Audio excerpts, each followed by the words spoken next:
Good morning to all of you.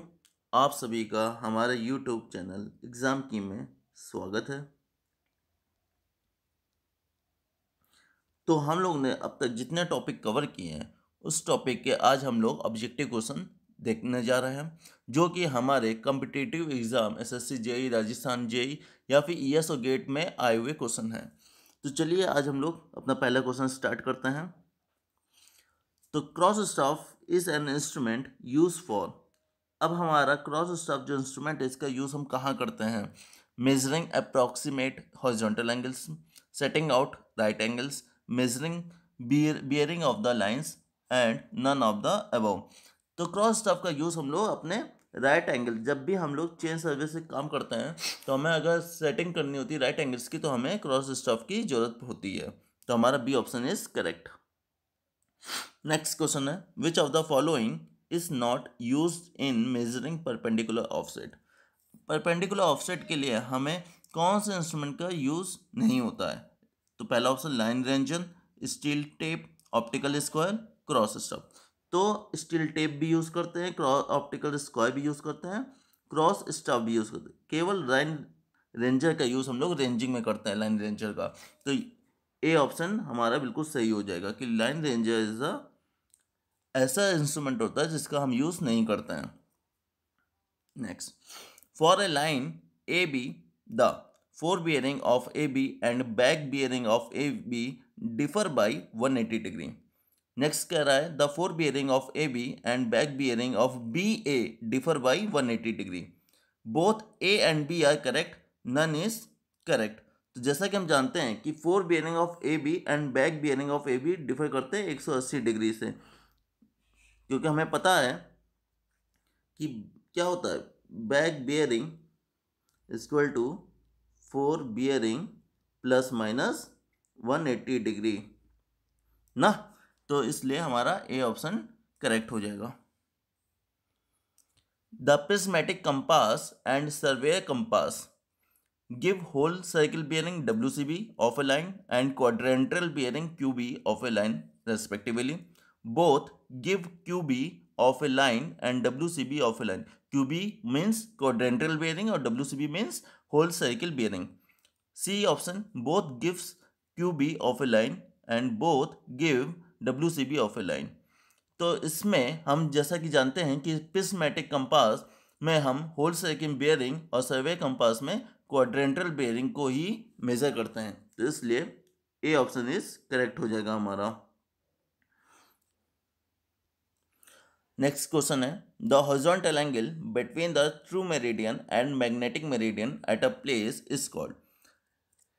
ऐसा कौन सा ऑप्शन होगा हमारा सही कि एजिमथ होगा, डिक्लिनेशन होगा, लोकल अट्रैक्शन, मैग्नेटिक बेयरिंग। जहाँ पे ऐसा एंगल जहाँ पे ट्रू मेरिडियन और मैग्नेटिक मेरिडियन का हमें वो पता चलता है। तो जैसा कि हम जानते हैं declination is the right answer.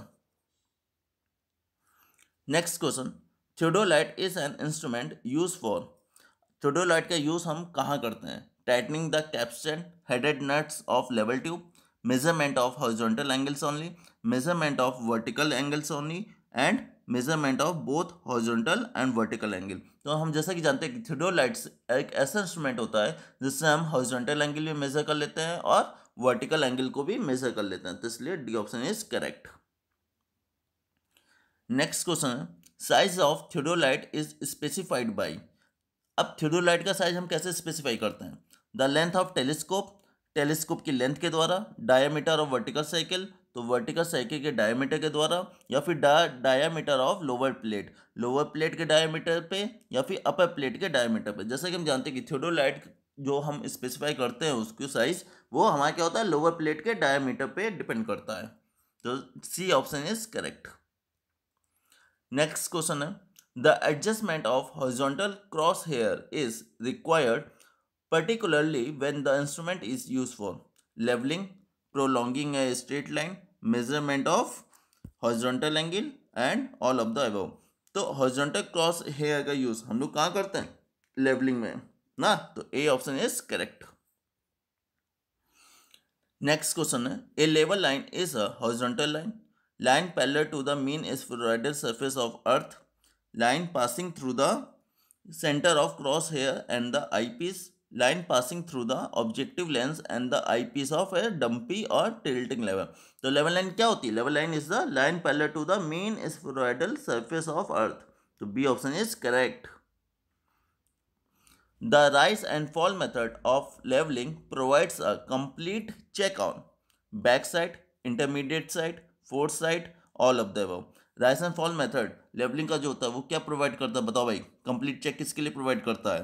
Back side के लिए, इंटरमीडिएट साइड के लिए, फोर्थ साइड के लिए, या फिर ऑल ऑफ द अबव। तो जैसा कि हम जानते हैं जो इसका चेक होता है उसमें बैक साइड भी हो जाती है, इंटरमीडिएट और फोर्थ साइड भी, इसलिए डी ऑप्शन इज करेक्ट हो जाएगा।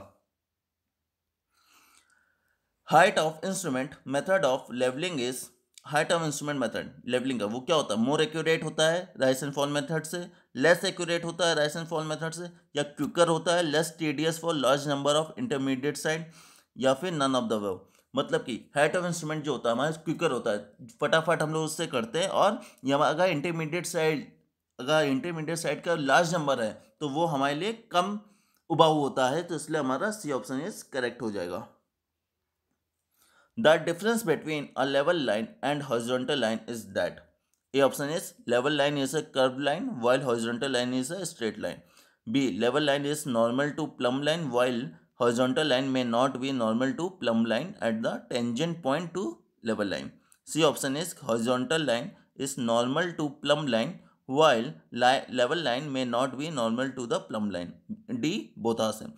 जैसे हम जानते हैं कि लेवल लाइन क्या होती है? लेवल लाइन हमारी कर्व्ड लाइन होती है और हॉरिजॉन्टल लाइन स्ट्रेट लाइन होती है, इसलिए ए ऑप्शन इज करेक्ट हो जाएगा। तो देखिए कितने आसान आसान क्वेश्चन हमारे आते हैं पेपरों में।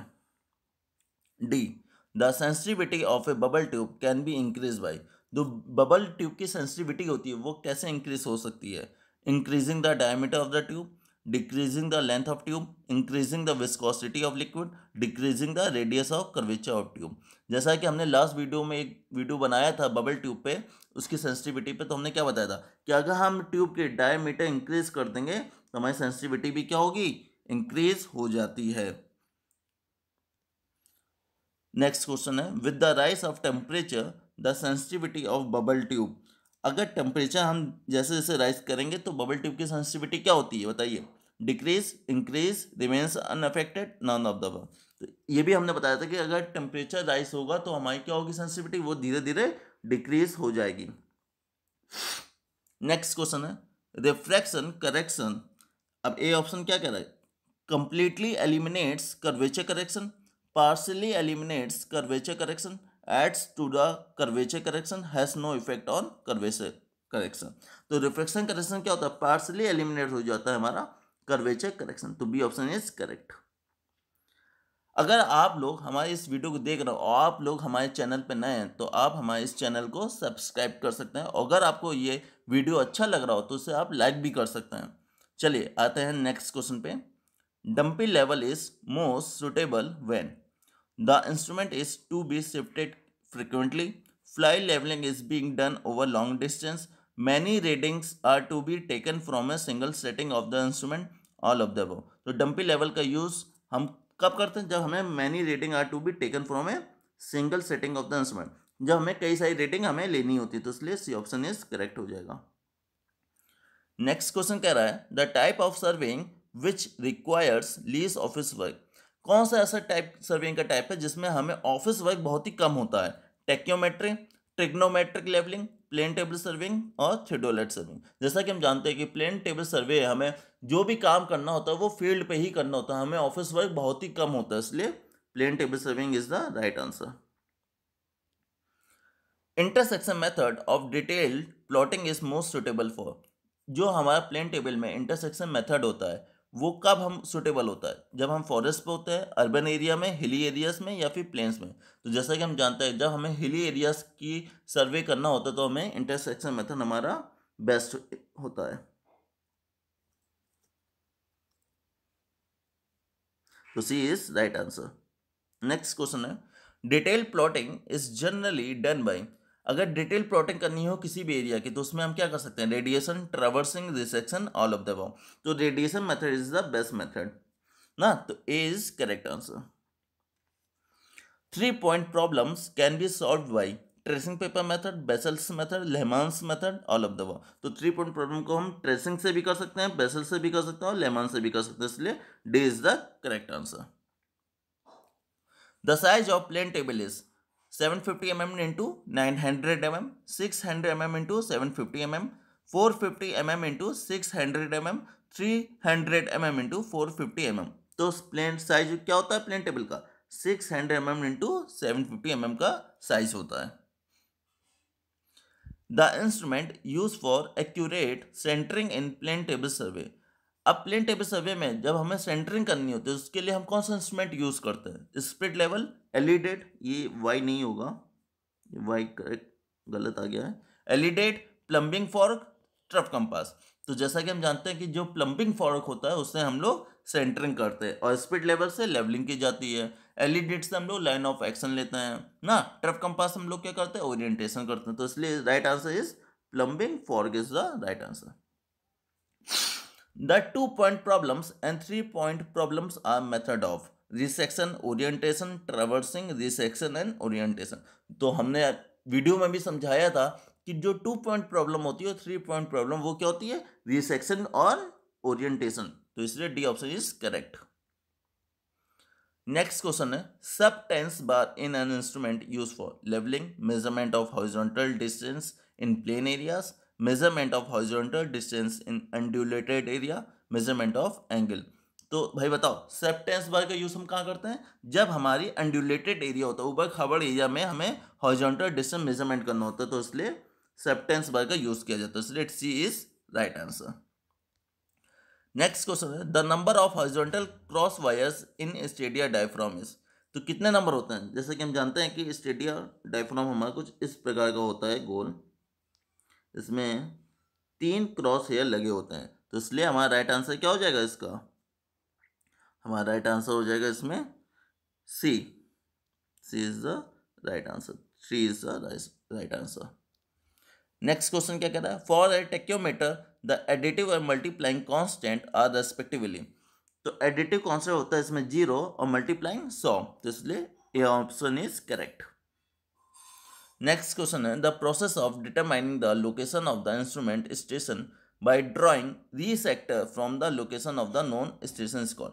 ऐसा कौन सा हमारा प्रोसेस है बताइए? रेडिएशन, इंटरसेक्शन, रीसेक्शन या फिर ट्रैवर्सिंग, जिसमें हम लोग रीसेक्टर का यूज करते हैं। तो रीसेक्टर का यूज हम लोग रीसेक्शन मेथड में ही करते हैं, इसलिए C option is correct.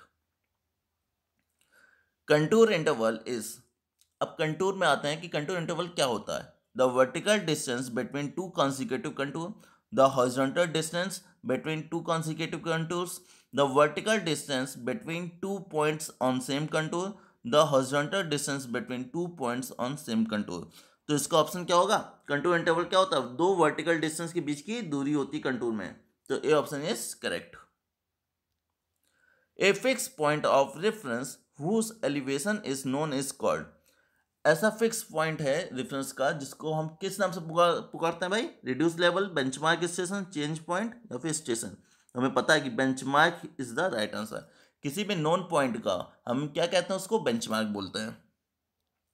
Next and last question is correction due to refraction is given by 0.0112 D square, 0.0785 D square, 0.0673 D square, 0.0012 D square.